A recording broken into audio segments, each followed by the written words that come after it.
Assalamualaikum warahmatullahi wabarakatuh. Saya Muhammad Nasyohudin. Di video ini saya akan menjelaskan tentang Pancasila dalam sejarah bangsa Indonesia, mulai dari zaman penjajahan, zaman kebangkitan nasional, zaman penjajahan Jepang, masa proklamasi kemerdekaan, masa setelah proklamasi, hingga masa reformasi.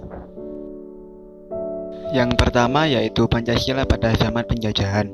Kontak dengan bangsa Eropa telah membawa perubahan-perubahan dalam pandangan masyarakat, yaitu dengan masuknya paham-paham baru seperti liberalisme, demokrasi, hingga nasionalisme, hingga sampai akhirnya Indonesia dapat menumbuhkan jiwa nasionalisme dan bersatu untuk merdeka.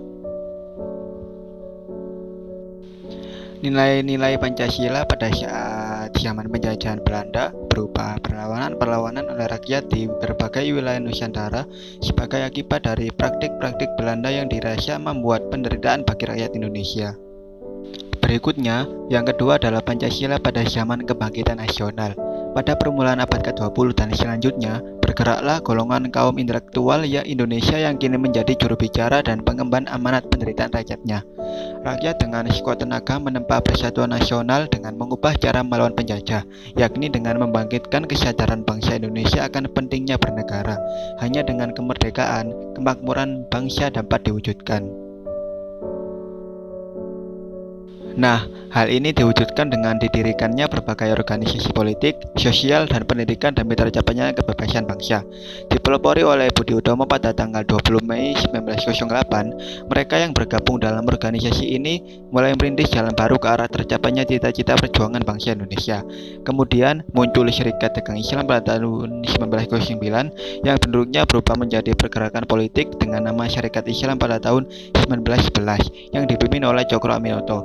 Selain itu, muncul Indonesia Party pada tahun 1930 yang dipimpin oleh Dawes Dekker, Cipto Mangunkusumo, dan Ki Hajar Dewantara. Selain itu, pada zaman kebangkitan nasional juga terjadi peristiwa yang cukup penting bagi bangsa Indonesia, yaitu Sumpah Pemuda. Sumpah Pemuda merupakan salah satu tonggak yang penting dalam perjalanan sejarah perjuangan bangsa Indonesia untuk mencapai persatuan nasional. Pernyataan lahirnya bangsa Indonesia diambil dari Ikrar para Pemuda Indonesia dalam sidang pleno ketika Kongres Pemuda Indonesia II pada tanggal 28 Oktober 1928. Dari kongres itu, para pemuda Indonesia mengumandangkan sumpah yang berisi pengakuan akan adanya bangsa, tanah air, dan bahasa yang satu yaitu Indonesia. Sumpah Pemuda menunjukkan tekad pemuda Indonesia untuk bersatu dan tidak mau terpecah-pecah. Tali pengikat persatuan itu adalah bahasa Indonesia. Dari Ikrar Sumpah Pemuda tercermin nilai-nilai yang nantinya terdapat dalam Pancasila. Nilai-nilai itu adalah kemanusiaan, menghargai bahwa mereka saling menghormati, persatuan, ikrar bahwa mereka satu nusa dan satu bangsa, demokrasi, mengakui bahwa mereka yang mempunyai hak dan kewajiban yang sama, memikirkan nasib tanah air dan bangsanya, dan keadilan, menuntut haknya untuk mendirikan negara merdeka yang telah direbut Belanda. Nilai-nilai itu harus dimengerti dalam konteks waktu itu, yakni keinginan membentuk suatu bangsa yang merdeka. Nah, yang ketiga yakni Pancasila pada zaman penjajahan Jepang. Pada tanggal 1 Maret 1945, Jepang mengumumkan akan membentuk sebuah badan untuk mempersiapkan kemerdekaan Indonesia. Badan itu kemudian dinamakan Badan Penyelidik Usaha-Usaha Persiapan Kemerdekaan Indonesia atau BPUPKI. Badan ini terbentuk tanggal 29 April 1945, dilantik pada tanggal 28 Mei 1945 dan baru bekerja tanggal 29 Mei 1945. Dengan terbentuknya badan ini, bangsa Indonesia dapat secara legal mempersiapkan kemerdekaannya. Nah, nilai Pancasila dalam masa perjuangan melawan Jepang tidak secara nyata tersurat. Nilai-nilai Pancasila yang dipupuk sejak zaman Sumpah Pemuda, yakni nilai persatuan, demokrasi, kemanusiaan, dan keadilan dari suatu bangsa yang ingin merdeka, kiranya masih sangat kuat pada masa ini. Yang keempat adalah Pancasila pada masa proklamasi kemerdekaan.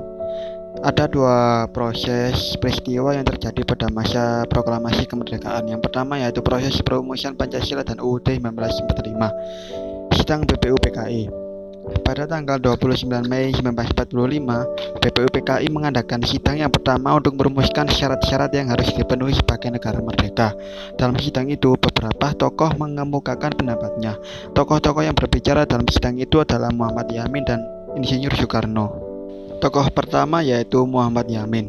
Gambaran usulan dasar negara menurut Muhammad Yamin. Yang pertama yaitu peri kebangsaan, yang kedua peri kemanusiaan, yang ketiga peri ketuhanan, yang keempat peri kerakyatan, dan yang kelima kesejahteraan rakyat.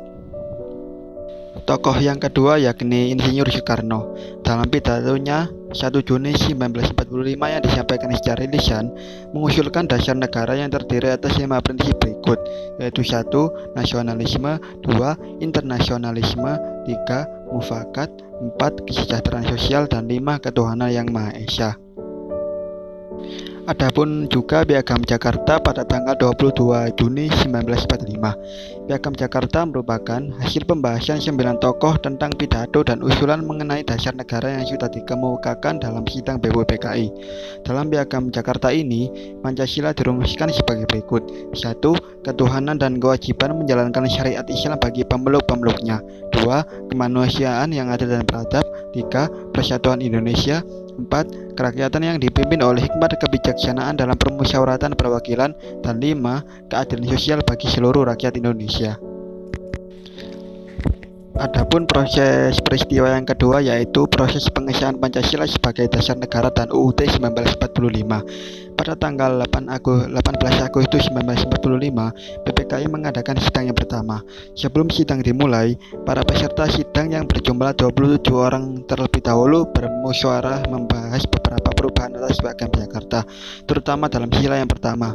Musyawarah itu mencapai kesepakatan dan akhirnya disempurnakan sebagaimana naskah pembukaan UUD 1945 sekarang ini. Rumusan dasar negara Pancasila yang tercantum dalam pembukaan UUD 1945 adalah sah dan benar, karena di samping mempunyai kedudukan konstitusional, juga disahkan oleh suatu badan yang mewakili seluruh bangsa Indonesia, yaitu PPKI. Yang kelima adalah Pancasila pada masa setelah proklamasi kemerdekaan. Ada 2 masa setelah proklamasi kemerdekaan, yakni yang pertama yaitu masa Pancasila pada masa Orde Lama dan Pancasila pada masa Orde Baru. Yang pertama yaitu Pancasila pada masa Orde Lama. Orde Lama berlangsung kurang lebih 5 atau 6 tahun, yakni antara tahun 1959 sampai 1965. Meskipun roda pemerintahan berlangsung dengan baik, namun tidak dapat dipungkiri muncul sejumlah penyelewengan yang praktisnya bertentangan dengan ideologi Pancasila. Prinsip Pancasila adalah memperhatikan kepentingan semua golongan, lapisan masyarakat, berbagai daerah, suku, dan agama. Pancasila menolak prinsip suara terbanyak yang dapat mengakibatkan tirani minoritas. Keputusan ditentukan berdasarkan kebulatan mufakat sebagai hasil permusyawaratan perwakilan yang tercetus dalam sila 4 Pancasila. Pancasila menjunjung tinggi nilai kebebasan, baik kebebasan pribadi maupun kebebasan berkelompok.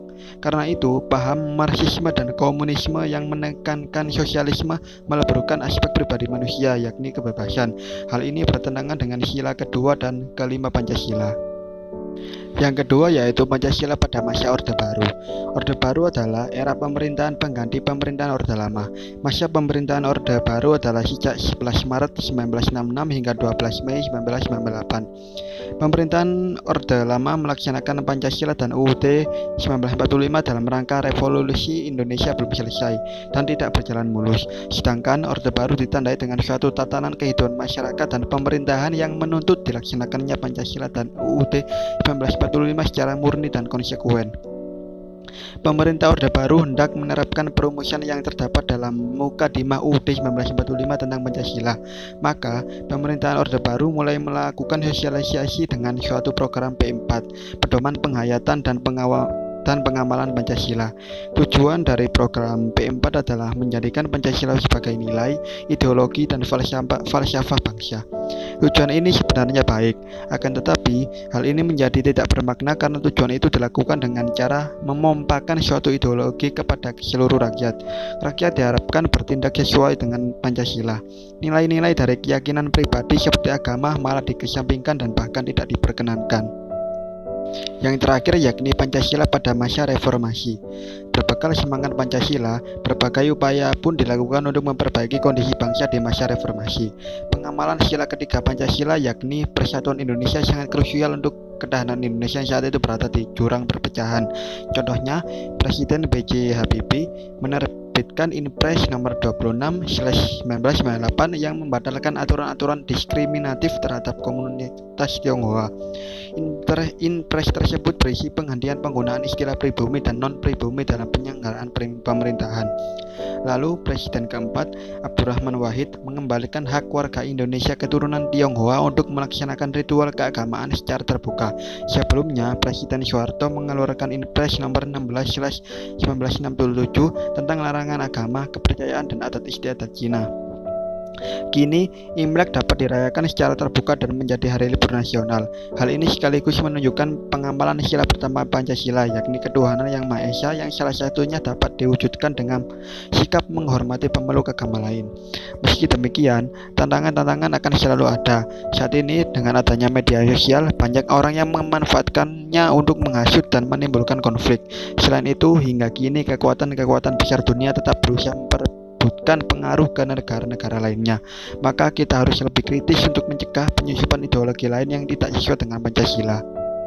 Sekian video dari saya. Terima kasih telah menonton video ini.